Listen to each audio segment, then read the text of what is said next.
Public morality देखिए, समझदार आदमी को किस किस चीज का भय होता है, और खुद को चेक करना और चेक कर लेना कभी। एक भय, जैसे Kabir Das, I believe the smartest person in the history of India is Kabir Das. I have not seen any person like him.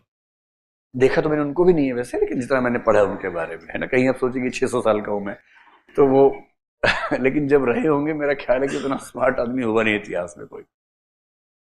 इतना कॉन्फिडेंट आदमी पूरी हिस्ट्री में नहीं मिलता आपको। मतलब जो दिल्ली सल्तनत मुगल काल के बीच के पीरियड में, दिल्ली सल्तनत में बेसिकली, जो अपने टाइम के राजा से भी पंगा मोड़ ले लेता हो सीधे। कहते हैं कि सिकंदर लोदी ने उसको 3 बार मरवाने की कोशिश की, 3 बार बच गए। पता नहीं कैसे बच्चे में, मेरे ख्याल उनका अपना भी एक ग्रुप रहता होगा ठीक ठाक जो हेल्प करता होगा।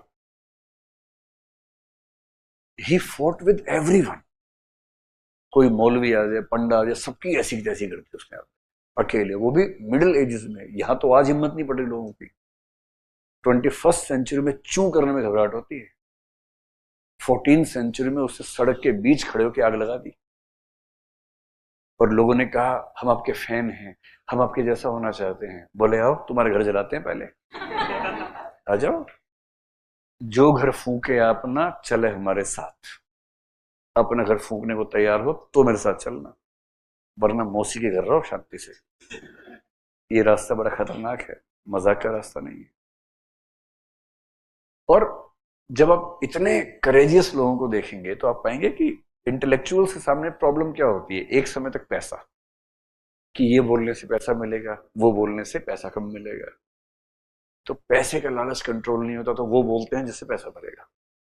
फिर क्या होता है, पॉलिटिक्स, कि ये पार्टी अच्छी है तो इसके फेवर में बोलो, यहां से कुछ मिल सकता है, मुझे पावर मिल सकती है, शायद कुछ बना देंगे मुझे, वहां वो सब नहीं मिलेगा।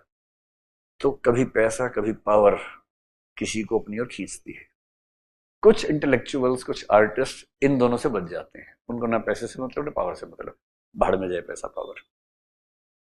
जो आखिरी खतरा होता है वो ये होता है कि मैं कुछ ऐसा बोलूं कि ज्यादा से ज्यादा लोग मेरा सम्मान करें, मुझे एक्सेप्ट करें, public acceptance. And if before speaking something or before making your opinion, you are concerned about the public opinion about you, you are not a true intellectual. Intellectual होने की कीमत होती है कि आप अकेले होते हैं।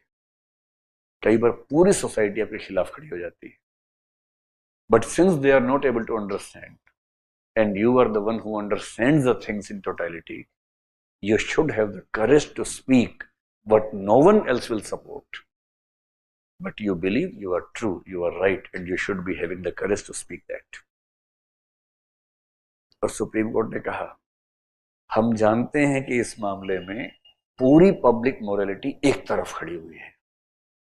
सारे धर्म इकट्ठे हो गए थे, मैंने बताया ना आपको। इस मामले में सारे धर्मों के मुखिया पहुंचे सुप्रीम कोर्ट, और साथ साथ जज बोले ये हम क्या देख रहे हैं, पहली बार आप सब एक साथ आए हैं और हाथ में तलवार भाला कुछ नहीं आपके आज। बोले नहीं, हम सब एक हैं, आज हम सब एक हैं, इनको बस ठीक करना है। ये जो है ना, ये ठीक लोग नहीं है, ये होमोसेक्सुअल्स हैं, समाज खराब कर देंगे हमारा। तब सुप्रीम कोर्ट ने कहा, this is a rare example when almost all the people of the society have one view and a very limited minority has other view, and we find that very limited minority has the point in their view and they should be given equal protection of laws, their rights should be protected, and since we are the judges of a democracy, we have to uphold constitutional morality over public morality. इसके बाद हमें कितनी गालियां पड़ेंगी, पढ़ती रहें, पर हम वही फैसला करेंगे जो फैसला कॉन्स्टिट्यूशन मोरालिटी से होगा। इसलिए एक स्ट्रांग सुप्रीम कोर्ट जरूरी होता है देश में।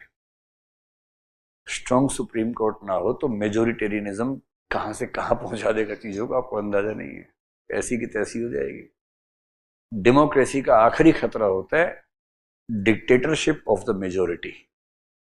If a party has the majority, if it has been able to have the votes of majority and the guarantee that they will again have the votes of majority, and they become communal, they go against other minorities or other sections of society.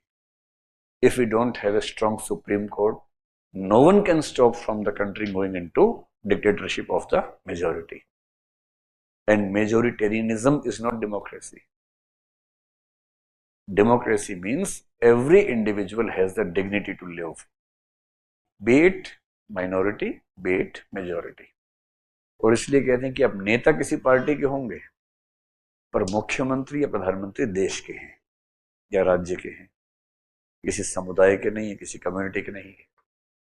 और अगर कोई मुख्यमंत्री या प्रधानमंत्री तय कर ले कि मैं तो एक समुदाय का ही हूं, तो कोई तो हो उसको टाइट करने के लिए। इंग्लैंड में कोई टाइट नहीं कर सकता। अमेरिका और भारत ठीक है इस मामले में कि सुप्रीम कोर्ट दादा बैठे टाइट करने के लिए। इंग्लैंड का तो हाल ये है कि पार्लियामेंट के बारे में कहते हैं, the parliament of Britain can not do only one thing, it can not make a male female and a female a male, everything else it can do, क्योंकि वो पार्लियामेंट्री सुप्रीमेसी वाली कंट्री है और हम बैलेंस ऑफ पावर वाले हैं। सो constitutional morality जब भी आपसे पूछे, अब रेफरेंसेस के तौर पे इन केसेस का जिक्र करें, and this is something great about our country.